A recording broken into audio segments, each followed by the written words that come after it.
લેરકા ગામે તંત્રએ કર્યું અક્કલનું પ્રદર્શન. વીજપોલ હટાવ્યા વિના જ બનાવી દેવાયો રસ્તો. ગીર સોમનાથના ઉનાના લેરકા ગામનો રસ્તો જોઈને પહેલી નજર તો એવું જ લાગે કે વાહ કહેવું પડે તંત્રના અધિકારીઓનું. નવો રસ્તો બનાવ્યો પરંતુ થાંભલો હટાવવાનું ભૂલી ગયા. તેમને આટલો મોટો થાંભલો રસ્તાની બરાબર વચ્ચે વાહન ચાલકોને અડચણરૂપ બને તેવા વિચાર જ ન આવ્યો. આને કહેવાય તંત્રની લાલિયાવાડી. પહેલા અક્કલનું પ્રદર્શન કર્યું, પછી ભૂલને સુધારી. ઉનાના લેરકા ગામે રોડ બનાવનારા અધિકારીઓનું તો કહેવું જ શું. જે બુદ્ધિનું પ્રદર્શન તેમણે રસ્તો બનાવવામાં કર્યું છે તેવી કોઈ કલ્પના પણ ભાગ્યે જ કરી શકે. આના કરતાં તો અભણ માણસોને કીધું હોય તો સરસ રસ્તો બનાવી દે. તમે રસ્તા પર વાહન ચલાવીને જતા હો અને રસ્તાની બરાબર વચ્ચે જ આવો થાંભલો આવી જાય તો તમારા મગજમાં કેટલા બધા વિચાર આવે. કોડીનાર, ડોળાસા અને ઉનાના લેરકા ગામને જોડતા રસ્તાની વચ્ચોવચ વીજ પોલથી લોકો પરેશાન થઈ ગયા. આ નવા રોડ જોઈને લોકો તંત્રની ઝાટકણી કાઢી રહ્યા છે. આ અંગેના અહેવાલ બાદ 4 કિલોમીટરના રવા રોડની વચ્ચે રહી ગયેલા વીજ પોલને કાઢવામાં આવ્યો. રસ્તા વચ્ચેથી વીજ પોલ હટાવાયો. સુરેન્દ્રનગરના 3000થી વધુ લોકો 40 વર્ષથી પ્રાથમિક સુવિધાથી વંચિત. એક બેડા માટે તરસતી મહિલાઓ, રોડ પર પાણી ભરવા પગપાળા કરવા મજબૂર માતાઓ, પાણીની ટાંકીઓમાં દેખાતા તળિયા. પાણીના પારાયણના દ્રશ્યો છે સુરેન્દ્રનગરના. સુરેન્દ્રનગરની સુડવેલ સોસાયટીના 3000થી વધુ લોકો 40 વર્ષથી પ્રાથમિક સુવિધાઓથી વંચિત છે. સુરેન્દ્રનગર દુધરેજ વઢવાણ સંયુક્ત નગરપાલિકામાં આવેલા સુડવેલ સોસાયટીમાં 500થી વધુ મકાનોમાં આજ સુધી પીવાનું કે વાપરવાનું પાણી આવતું નથી. અહીં આજે પણ પાણી, પાકા રસ્તા અને ભૂગર્ભ ગટર વ્યવસ્થા જેવી પ્રાથમિક સુવિધાઓ નથી પહોંચી. લોકો હજુ પણ સુવિધાઓ ઝંખી રહ્યા છે, પરંતુ પાલિકાના ચૂંટાયેલા નેતાઓ કે અધિકારીઓ હજુ સુધી એક પણ પ્રાથમિક સુવિધા આપી ન શકતા સ્થાનિકોમાં તંત્ર સામે ભારોભાર રોષ જોવા મળી રહ્યો છે. આ વિસ્તારમાં પાલિકા તંત્ર દ્વારા પાણીની લાઈન તો નાખવામાં આવી છે, પરંતુ 4 દિવસે કે 5 દિવસે અડધો કલાક માંડ પાણી આવે છે. અપૂરતું ને ગંદુ પાણી આવતું હોવાથી લોકોને બહાર પીવાનું પાણી ભરવા જવા મજબૂર થવું પડે છે. આ વિસ્તારમાં રહેતા મોટાભાગના લોકો શ્રમજીવી છે, જેથી પાણી ભરવાની રાહમાં લોકો કામ ધંધે પણ નથી જઈ શકતા. સમયસર અને પૂરતું પાણી ન મળતા લોકો ના છૂટકે સોસાયટીની બહાર રોડ પર પાણી ભરવા જવું પડે છે, અથવા તો પૈસા ખર્ચીને પાણીના ટેન્કર મંગાવવા પડે છે.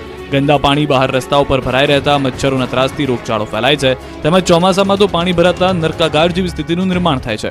કોઈને હોસ્પિટલ લઈ જવા હોય તો એમ્બ્યુલન્સ પણ અંદર આવી શકતી નથી. ત્યારે હવે સ્થાનિકોએ સુવિધા ન મળે તો પાલિકા કચેરી સામે આમરણાંત ઉપવાસ આંદોલન કરવાની ચીમકી પણ ઉચ્ચારી છે. મહેસાણાના વિસનગરમાં 5 દિવસે એકવાર માંડ પાણી આવતા જનતા પરેશાન. નળ ત્યાં જળના દાવાઓ મોટા કરવામાં આવે છે, પરંતુ વાસ્તવિકતા તો એ છે કે મહેસાણાના વિસનગર તાલુકાના જેતલવાસણા ગામે આજે પણ નળ નથી પહોંચ્યા. ગ્રામજનો સાથે નળથી છળ થયું છે. મહેસાણા જિલ્લાના વિસનગર તાલુકાના જેતલવાસણા ગામના લોકો પીવાના પાણી માટે દર ભટકે છે. જેતલવાસણા ગામમાં પાણીની અનિયમિતતાને લઈને ગ્રામજનો હેરાન પરેશાન થઈ રહ્યા છે. ગ્રામજનોના કહેવા પ્રમાણે 4 દિવસ પાણી બંધ રહે છે તો 2 દિવસ પાણી આવે છે. છેલ્લા કેટલાક સમયથી પાણીની અનિયમિતતાને કારણે વારંવાર પાણી માટે ગ્રામજનો વલખા મારી રહ્યા છે. 4000ની વસ્તી ધરાવતા જેતલવાસણા ગામમાં ધરોઈનું પાણી આપવામાં આવે છે. ગામના બસ સ્ટેન્ડ પાસે માત્ર 2 જ નળ પાણીના મૂકવામાં આવ્યા છે, જેથી પાણી ભરવા લાઈનોમાં ઉભા રહેવું પડે છે અને ઘરેથી પાણી ભરવા આવવું પડે છે. ઘરે જે પાણી આપે છે તે પીવા લાયક ન હોવાથી લોકોને બહાર પાણી ભરવા જવા મજબૂર બનવું પડ્યું છે. બનાસકાંઠાના થરાદની કેનાલ બની બિસ્માર. કેનાલમાં ગાબડું પડવાનો સિલસિલો યથાવત. ખેડૂતોની મહા મહેનત પાણીમાં. ગુજરાતની જીવાદોરી સમાન નર્મદાનું પાણી કેનાલ મારફતે રાજ્યના અનેક ભાગોમાં પહોંચાડવામાં આવી રહ્યું છે, પરંતુ એ જ કેનાલ ભ્રષ્ટાચારી અને બેદરકારીનો જાગતો પુરાવો બની ગઈ હોય તેવું લાગી રહ્યું છે. બનાસકાંઠાના થરાદમાં પસાર થતી નર્મદાની કેનાલમાં મસમોટા ગાબડા પડી રહ્યા છે. ભાપી નજીક જ મુખ્ય કેનાલમાં પોલાણ સર્જાતા કેનાલ ડેમેજ થઈ ગઈ છે. મુખ્ય કેનાલમાં ગાબડા પડતા આજુબાજુના ખેડૂતોની મહેનત પર પાણી ફરી વળ્યું છે. આ કેનાલમાં વધુ પાણી છોડવામાં આવે તો પાણી ખેડૂતોને ખેતરો પહોંચવાને બદલે કેનાલના પોલાણથી ખેતરોનું ધોવાણ થઈ શકે છે. એટલું જ નહીં, એક સ્થાનિક તો ત્યાં સુધી કહી રહ્યા છે કે આ એક નહીં, આવી રીતે વારંવાર ગાબડા પડતા રહે છે. ત્યારે રિપેરિંગ માટે નર્મદા વિભાગમાં આવે તો રેતી ઠાલવીને જતા રહે છે, એટલે ફરી એ જ હાલત સર્જાય છે. એક તરફ ચોમાસાની ધમાકેદાર શરૂઆત થઈ ગઈ છે, બીજી તરફ હજુ પણ વહીવટીતંત્ર નિંદ્રાધીન હોય તેવું લાગી રહ્યું છે. ઠેર ઠેર મસમોટા ગાબડા હવે ક્યારે ભરાય તે જોવું રહ્યું. નહીં તો ખેડૂતોની આવકમાં જરૂર ગાબડા પડશે તે નક્કી છે. તાલાલામાં આ વર્ષે 21 દિવસ વહેલી કેરીની સિઝન પૂર્ણ. 42 દિવસ ચાલી સિઝન. હવે વંથલીનું માર્કેટિંગ યાર્ડ કેરીથી ઉભરાયું. કેસર કેરીના રસિયાઓ માટે માઠા સમાચાર આવ્યા છે. હવે તાલાલાની કેરી ખાવા નહીં મળે. તાલાલામાં આ વર્ષે 21 દિવસ વહેલા કેરીની સિઝન પૂર્ણ થઈ ગઈ છે. ગીરની પ્રખ્યાત કેસર કેરીની સિઝન વિધિવત રીતે પૂર્ણ જાહેર કરવામાં આવી છે.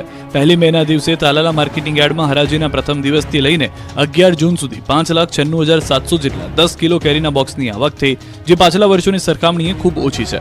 પરંતુ સરેરાશ બજાર ભાવોને કારણે સિઝન સારી જોવા મળી હતી. 42 દિવસમાં તાલાલાની કેરી અમેરિકા, દુબઈ સહિત અનેક દેશોમાં 500 ટન આસપાસ એક્સપોર્ટ પણ થઈ છે. ગત વર્ષોની તુલનાએ આ વર્ષે કેરીની આવક 50% ઓછી રહી. આ વખતે કેરી ઉત્પાદન ઓછું હોવાને કારણે પણ ભાવ સારા મળ્યા. હરાજીના અંતિમ દિવસે પ્રતિ 10 કિલો કેરીના નીચામાં 460, ઊંચામાં 1200 અને સરેરાશ 725 રૂપિયા પ્રતિ 10 કિલોના બોક્સના જોવા મળ્યા.